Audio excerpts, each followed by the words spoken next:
G'day guys, and as you can see behind me, I have a whole lot of lettuce that are pretty much ready to drop all of their seeds. If you have a look there, you can see all the seeds that have come out of it, and I've discovered a couple tricky ways that make it very easy to collect all the seeds out of this and not to have too much crap inside of it. So, if you want to learn, keep on watching.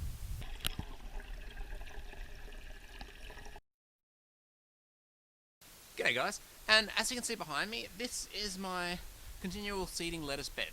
It's about to get retired for my nice new shiny bed that I've got here, which is going to go in shortly, but I wanted to wait for all the seeds to pop off this, and I've discovered some nice easy ways to collect all the seeds without getting all the little bits of scunge and stuff inside of it, so I thought I'd show you how.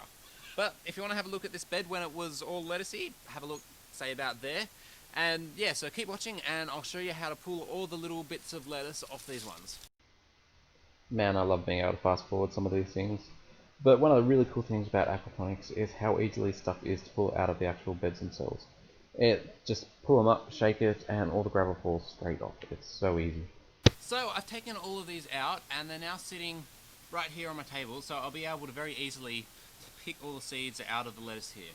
So they're quite easy to do it. All you basically got to do is you get them in between your fingers, the little balls of seeds, and then just rub them out and they all fall out and they all fall straight into it. But I'll show you what happens when I get a bit of it done. The impatient part of me couldn't really wait for me to pick all the individual little seeds off all the individual little buds there. So basically what I do is I whack them all together and then rub them through my hand really quickly, and all the seeds pretty much fall out. It's not particularly tricky, it's not particularly hard, but it works really well.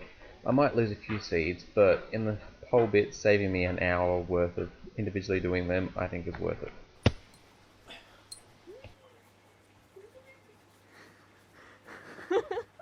Okay, so after all that is done, this is what I'm left with. And there's lots and lots of seeds in here, but I've got the problem is there's lots and lots of other stuff, which is quite tricky to get out. So this is where the paint strainer, the paint roller bit comes in. Okay, so thankfully all the seeds are a lot heavier than the other stuff that's in there. So I put it in a little bit and then I just start shaking it back and forth. And all the seeds should start gravitating towards the bottom. And all the light stuff will sit up right at the top. So it'll give me a chance to separate them in the first bit that goes around. So I'll pick out all the big bits first.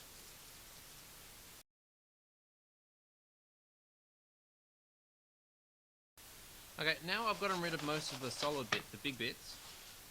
I now need to get to all these seeds underneath. And there's a little bit of media that's made its way into it, so I'll pick that out as well. But now it gets to the tricky bit, trying to separate all of the scunge here with all of the seeds that I want to keep. So I put it in here and then very gently blow onto it. So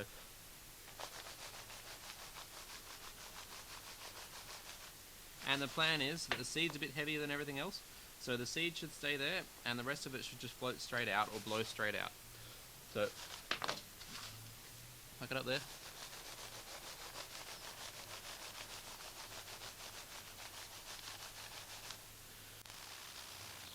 So I'm just blowing a very gentle breeze onto it. And you can see all the bits that are coming off are the bits that I don't want.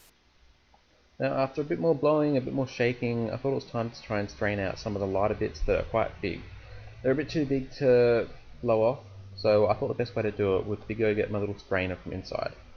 The holes are about the right size for the lettuce seeds, but they take a little bit of effort to try and get them through. So basically I put all of it into there and then start shaking it back and forth. So all the seeds start to pop out and fall in between it. And now we have nice fast forward, so you don't have to watch me do it in slow motion. But you can see all the seeds starting to build up below and falling through the holes are there quite nicely, and I'm getting quite a lot of seeds, and the majority of it is staying inside of the colander. So it worked quite well, and yeah, but you need to have a colander that fits it quite well. So a little bit more fast forward shaking, and the majority of the seeds are pretty much through. I've got a couple little bits of dregs that I'll try and push through, shake a little bit through, but then I'm left with just the seeds at the end. And you can see it is there's pretty much just the seeds left now. So I'll give it another bit more of a blow and blow out some of the smaller particles, but I don't mind too much if there's a little bit of scunge, a little bit of dust, a little bit of leaf matter still left in there, because the rest of the seeds will go through quite easily. But you can see that's pretty much what I'm left with, and I'm quite happy with that. The seed's pretty much seed. There's nothing much else left in there, and it should plant very, very happily and very, very well. If I was a bit more careful with it, I could have gotten a little bit more seed out of it. A lot of them weren't particularly ripe yet, the seeds hadn't come out of it, and there was still a lot on there that I could have gotten out of it that I didn't get yet. That bed is going to get retired very, very soon, since the other bed that I'm building is going to go in its spot. So I'm going to be building that up next weekend. I feel like I'm weighing drugs when I do this. It's a little bit weird. Okay, so this generation is probably on about the 5th or 6th generation inside of my system. So I bought the seeds before I actually knew there was any problems with buying them online from another country. I bought it from a UK site, and it was a pick and come again lettuce, so you can keep on picking it and it grows back, which is what I wanted for this sort of bed. And then it went through one season in the ground, and then it went through about 5 inside of the aquaponics. So I collected the seed off it about 5 times. Okay, so since you guys made it to the end of the video, thank you, and I hope you got something out of it. And I now have 7 packets of these seeds here. I've taken 3 out for myself, and that's going to be more than I'm going to need for the rest of the season, and until I'll be able to grow more seed out of it. So, I have seeds that I don't need. So, the first 7 people that comment that they'd like some in the comments down below will be able to have a packet of seeds. I'm going to restrict it to Australia only, and only the states are allowed to have seeds sent to them. I think there's some trouble with Western Australia and places like that, but if you'd like some seeds, send me a message in the comments below, and I will post them out to you guys. Free charge, just comment and I'll send them out. So yeah, I hope you guys like this video, and I put them out semi-regularly, so if you like them, subscribe to the little link that's down there somewhere, and have a look through the rest of the videos. I've got some interesting stuff up there, which I find interesting anyway, and if you want to know anything more, you want any more questions about this, please shoot. But yeah, thanks for watching.